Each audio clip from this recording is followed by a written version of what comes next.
Hello students, मैं doctor Durgavati Mishra आज आप सबको फ़िलॉसफ़ी फर्स्ट पेपर में एक टॉपिक है शैक्षिक अवसरों की समानता, उसके बारे में सविस्तार बताऊंगी। शैक्षिक अवसरों की समानता, यदि इससे संबंधित कोई प्रश्न आता है तो उसमें आप लोगों को सिनॉप्सिस में इन बिंदुओं को स्थान देना है। सबसे पहले आप देंगे प्रस्तावना लिखेंगे, उसके बाद शैक्षिक अवसरों की समानता का अर्थ, उसके बाद शैक्षिक अवसरों की समानता की परिभाषा, उसके बाद शैक्षिक अवसरों की समानता का महत्व और अंत में शैक्षिक अवसरों की विषमताओं के कारण बताएंगे। अब इसको हम बिंदुवार समझेंगे कि शैक्षिक अवसरों की प्रस्तावना में क्या आएगा। तो शैक्षिक अवसरों की जो प्रस्तावना है उसमें आप लोग बताएंगे कि शैक्षिक अवसर क्या होता है। शैक्षिक अवसर वह होता है जो भारत की सारी जनता के लिए एक समान जो अवसर प्रदान किया जाता है, उसमें कोई ऊंच नीच धर्म जाति का भेदभाव नहीं किया जाता है। मतलब जो भी शिक्षा प्राप्त करना चाहता है सभी को शिक्षा का समान अधिकार दिया जाए, उसे हम कहते हैं शैक्षिक अवसरों की समानता। अब इसके बाद आती है शैक्षिक अवसरों की समानता की परिभाषा।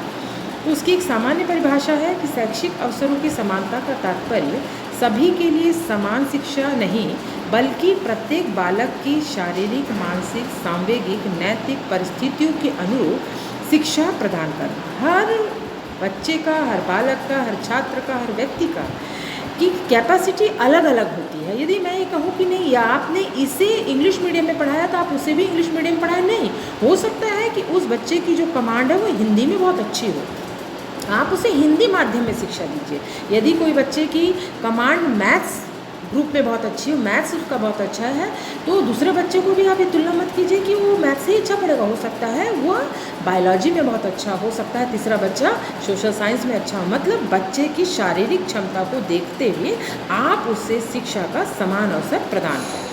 इसके बाद आता है शैक्षिक अवसरों की समानता का क्या महत्व होता है। उसे हमने एक ग्राफ के द्वारा आपको बताया है कि शैक्षिक अवसरों की समानता का क्या महत्व है। तो सबसे पहला है शैक्षिक अवसरों की समानता का महत्व, दलित एवं पिछड़े वर्गों का उत्थान होता है इससे। दूसरा, राष्ट्रीय उत्थान एवं प्रगति होती है इससे। तीसरा, सामाजिक विकास एवं परिवर्तन हेतु ये आवश्यक है। चौथा, समाज के आधुनिकीकरण के लिए जरूरी है। पांचवा, समान अवसर की प्राप्ति होती है। छठवां, प्रजातंत्र के विकास हेतु ये आवश्यक है। सातवां, मानवीय दृष्टिकोण हेतु ये आवश्यक है। और आठवां है समाज विरोधी गतिविधियों पर इससे अंकुश लगता है। अब मैं इसको एक एक पॉइंट आपको समझाते चलती हूँ कि दलित एवं पिछड़े वर्गों का उत्थान, यदि हम जाति धर्म के आधार पर या आर्थिक आधार पर या किसी अन्य दूसरे आधार पर किसी भी व्यक्ति को, किसी बालक को, किसी छात्र को शिक्षा के अधिकार से वंचित करते हैं तो उससे देश का हित होता है। क्योंकि यदि देश का एक नागरिक यदि शिक्षित है तो उससे हमारा देश विकसित नहीं होगा। हमें देश के हर व्यक्ति को शिक्षित बनाना है। तो यहाँ पर हमें भेदभाव नहीं करना है कि यह दलित है, यह पिछड़ा वर्ग है, इसे शिक्षा नहीं देना। हमें सबको शिक्षा का समान अधिकार प्रदान करना। उसके बाद है राष्ट्रीय उत्थान एवं प्रगति हेतु। राष्ट्रीय उत्थान, मैंने जैसे पहले बताया आपको कि राष्ट्र की उन्नति एक व्यक्ति से नहीं बल्कि राष्ट्र की उन्नति समस्त नागरिकों पर निर्भर करती है। यदि समस्त नागरिक शिक्षित होंगे तो वह अपने अपने देश, अपने राज्य के विकास हेतु तत्पर होंगे। उसके बाद है सामाजिक विकास एवं परिवर्तन हेतु आवश्यक। समाज या प्रकृति परिवर्तन का नियम है। हमेशा से आप देखते आए हैं कि परिवर्तन बराबर होते रहता है और इस परिवर्तन को, वैसे समाज में भी परिवर्तन होता है, तो इस परिवर्तन को समझना, इस परिवर्तन को अपनाने के लिए हमें शिक्षित होना होगा। क्योंकि यदि हम शिक्षित नहीं होंगे तो हम एक बंधी बंधाई रूढ़िवादिता में बंधे रहेंगे। हम जब शिक्षित होंगे तो समय की मांग को ध्यान में रखते हुए उस परिवर्तन को स्वीकार करेंगे। इसलिए सामाजिक विकास एवं परिवर्तन हेतु भी शैक्षिक अवसर की समानता होनी चाहिए। उसके बाद है समाज के आधुनिकीकरण। समाज के आधुनिकीकरण के लिए व्यक्ति का शिक्षित होना, समाज का शिक्षित होना एवं राष्ट्र का शिक्षित होना आवश्यक है। अर्थात राष्ट्र के समस्त नागरिकों को शिक्षित होना जरूरी है, क्योंकि तभी हमारे समाज का आधुनिकीकरण होगा। उसके बाद है समान अवसर की प्राप्ति। आप शिक्षा के समान अवसर समस्त व्यक्तियों को प्रदान करें। इसके लिए हमारे देश के संविधान में भी कई प्रावधान हैं कि किसी भी व्यक्ति को आप जाति, धर्म या आर्थिक सामाजिक आधार पर आप भेदभाव करके उसे समान अवसर से वंचित नहीं कर सकते हैं। आप समस्त व्यक्ति को जो अपनी प्रगति, अपने राष्ट्र की प्रगति, अपने राज्य की प्रगति करना चाहता है उसे समान अवसर प्रदान करेंगे। यहाँ व्यक्ति व्यक्ति में भेद नहीं किया जाता है। उसके बाद है प्रजातंत्र के विकास हेतु, जैसे मैंने पहले बताया कि यदि व्यक्ति शिक्षित होता है तो समाज शिक्षित होता है, एक समाज शिक्षित होता है तो राज्य, और राज्य के समस्त नागरिक शिक्षित हैं, मतलब राष्ट्र के समस्त नागरिक शिक्षित हो रहे हैं और सब शिक्षित हैं तो प्रजातंत्र का विकास होता है। उसके बाद मानवीय दृष्टिकोण, हम शिक्षित होते हैं तो हमारे दृष्टिकोण में भी परिवर्तन होता है, क्योंकि जब हम शिक्षित हो रहे हैं, हम 10 तरह की बात सोच रहे हैं, 10 तरह की बुक पढ़ रहे हैं, देख रहे हैं, सुन रहे हैं, समझने की शक्ति हम में पनप रही है, विकसित हो रही, तो हमारे दृष्टिकोण में भी परिवर्तन आता है। उसके बाद है समाज विरोधी गतिविधियों पर अंकुश। समाज विरोधी गतिविधि, यदि हम शिक्षित होते हैं तो स्वाभाविक है हम अराजक तत्व या अनैतिक गतिविधि पर लगाम लगाते हैं, अनैतिक गतिविधि करने से बचते हैं, और कोई हमारे सामने अनैतिक गतिविधि करता है तो हम उस गतिविधि पर अंकुश लगाते हैं।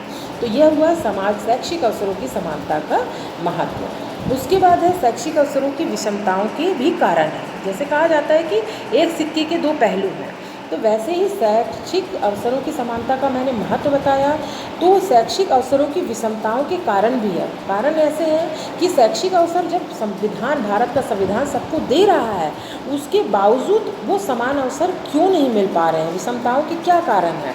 तो इसमें पहला कारण है आय की असमानता, दूसरा है प्रवेश परीक्षाओं हेतु सुविधा का अभाव, तीसरा है लिंग भेद की समस्या, चौथा है शिक्षकों की समस्या, पांचवा है क्षेत्रीय विषमता, छठवा है घरेलू वातावरण का निम्न होना, सातवां है शैक्षिक विकास में अंतर, और अंत में है शारीरिक अक्षमता। जैसे मैं इससे पहला पॉइंट है आय की असमानता। कई बार लोगों की आर्थिक स्थिति उतनी अच्छी नहीं होती है, क्योंकि हमारा जो भारत देश है वो विकसित नहीं है, अभी वो विकास की गति पर चलायमान है, तो सबकी स्थिति वैसी नहीं है कि जैसा हम एक व्यक्ति को उदाहरण मानकर यहाँ पर नहीं चल सकते, तो हम वह शिक्षा प्राप्त नहीं कर पाते हैं जो हमें शिक्षा प्राप्त करने की आकांक्षा रहती है। ये क्यों होता है? क्योंकि हमारी आय के स्रोत वैसे नहीं होती, हमारी आय वैसी नहीं होती, तो आय की असमानता भी शैक्षिक अवसर में विषमता का एक कारण है। दूसरा है प्रवेश परीक्षा हेतु सुविधा का अभाव। प्रवेश हर बड़े एग्ज़ाम्स में जो अच्छे पोस्ट के एग्ज़ाम्स होते हैं या अच्छे हायर स्टडीज़ के लिए जो एग्ज़ाम्स कंडक्ट करवाए जाते हैं, उसमें एंट्रेंस एग्ज़ाम्स होते हैं, प्रवेश परीक्षा होती है। तो प्रवेश परीक्षा के लिए हमें कुछ अच्छी तैयारी करनी होती है। तैयारी के लिए भी स्वाभाविक है हमारे पास उतने साधन होने चाहिए, उन साधनों के अभाव के कारण भी हम ये शैक्षिक अवसर की विषमता के वो भी एक कारण बन जाता है। उसके बाद लिंग भेद की समस्या। लिंग भेद जो हमारे यहाँ पे पुरातन काल से चला आ रहा है, जो लड़के और लड़कियों में भेदभाव करना, हम ये सोचते हैं कि लड़की से ज़्यादा हमें लड़के पे खर्च करना चाहिए। जो खर्च हम लड़की पे कर रहे हैं यदि हम लड़के पे करेंगे तो हमारा परिवार ज़्यादा अच्छा सुखी रहेगा, क्योंकि लड़का हमारे साथ रहेगा। तो ये जो लिंग भेद की समस्या, ये भी शैक्षिक अवसरों की विषमता का कारण है। उसके बाद है शिक्षकों की समस्या। हमारे यहाँ पे शिक्षकों की समस्या इस प्रकार है कि आज जो एक बच्चे पे एक शिक्षक होना चाहिए या 10 बच्चे पे एक शिक्षक होना चाहिए, वो नहीं है। आज की जो संख्या आंकड़ा है वो स्टूडेंट और टीचर का जो रेशियो होना चाहिए वो मैच नहीं कर रहा है। मतलब स्टूडेंट की संख्या ज़्यादा है लेकिन शिक्षकों की संख्या कम है। या कई बार ऐसा होता है कि किसी स्कूलों में शिक्षक हमें बहुत दिख रहे हैं लेकिन कुछ पर्टिकुलर सब्जेक्ट में एक भी शिक्षक उस विषय के शिक्षक नहीं है। तो इस प्रकार की भी समस्या दिखती है। उसके बाद है क्षेत्रीय विषमता। क्षेत्रीय विषमता ऐसी होती है कि कहीं जो दूरगामी क्षेत्र में लोग निवास करते हैं, फॉर एग्जांपल जैसे देख लीजिए नक्सलवाद क्षेत्र होता है, दूर बीहड़ जंगल में जो लोग बसते हैं, जहाँ पे आवागमन का साधन नहीं होता है, तो वहाँ के लोग भी शिक्षा से वंचित रह जाते हैं। कारण यह है कि वे वहाँ तक अपने बच्चों को नहीं भेज पाते, बच्चे वहाँ तक जा नहीं पाते हैं और जिसके कारण वह शिक्षा से वंचित है। उसके बाद है घरेलू वातावरण का निम्न होना। वातावरण का प्रभाव भी बच्चे पे बहुत पड़ता है।